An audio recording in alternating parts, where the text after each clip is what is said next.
Muhuranĩri gĩturwa kĩa ũmbunge kĩa UDA Ali Mwatsau arathiĩ na mbere kwamũkĩra ũrigiti thibitarĩ-inĩ wa Kana kaunti-ini ya Mombasa kũrũmĩrĩra tharĩkĩra ya ũtukũ wa gũkĩa ũmũthĩ kũrĩa arahũrirwo rithathi makiria ma 20. Kũringana na andũ a nyũmba na arata, Mwatsau ekũrutĩtwo rithathi 17 mwĩrĩ-inĩ wake gũgĩkinyĩria mathaa-inĩ ma mĩaraho ya ũmũthĩ, na thiĩte na mbere kwamũkĩra ũrigiti thibitarĩ-inĩ ũcio kũrĩa makuruhanĩtie tharĩkĩra ĩno yake na mũrũgamo wake wa kiuteti. Hali yake sasa haijakuwa nzuri vile kwa sababu ametolewa risasi jana usiku saa 7:30, risasi 17 na 3 kwa tumbo. Na mpaka sasa hatujaelewa ataendelea vipi kwa sababu hatujui ameumia vipi kwa ndani. Na pia bado tuna hofu kwa sababu hatujapata security yenye tamchunga Ali pale kwa sababu chochote chaweza kutokea. Kwa sababu ulikuwa wako na shua lazima Ali atakuwa amefariki. Lakini wamepata shock pia hawajaamini kama Ali hajafariki.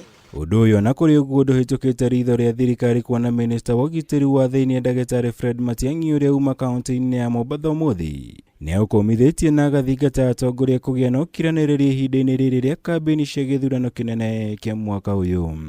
If all of us start talking about everything, we will soon confuse our own people and we will soon create unnecessary problems. Our country is peaceful, is stable, we have institutions that work. I have nothing to worry about. And then we have, smart people working in the security sector and they're helping us. Let's be patient. Let's give them time to do this. Sometimes in the past when things like this have happened, people have said what they say, but ultimately investigations are done, culprits are done. We have had very successful prosecution in so many of these cases. Let's not be speculative. Tharĩkĩra ĩno ya ũtukũ wa ira ĩrũmĩrĩire ĩngĩ kaunti-inĩ ya Kisii kũrĩa mũhũranĩri ũmwe wa gĩturwa kĩa MC aratharĩkĩirwo na aratemangwo nginya gũkua arĩ thikũ nini mbere ya ithurano cia wamũrani cia kĩama kĩa ODM kaunti-inĩ ĩyo.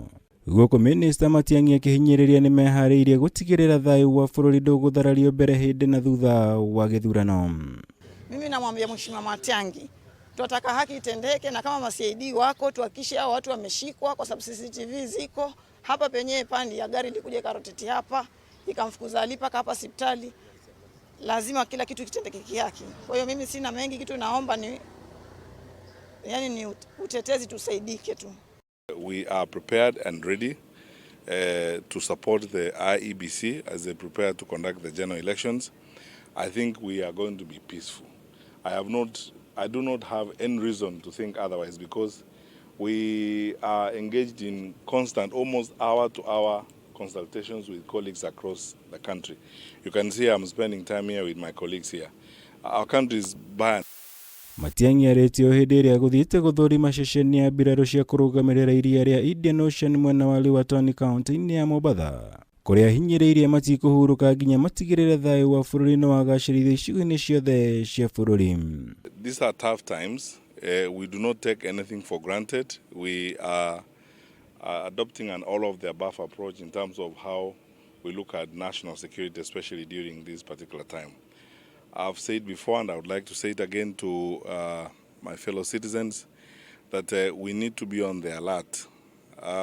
The challenges of terrorism are with us, and from time to time, we have to be conscious of what we do, who we associate with, and who is near us. Ngirivotera Kameme TV, Jitagomora, Wagunyam.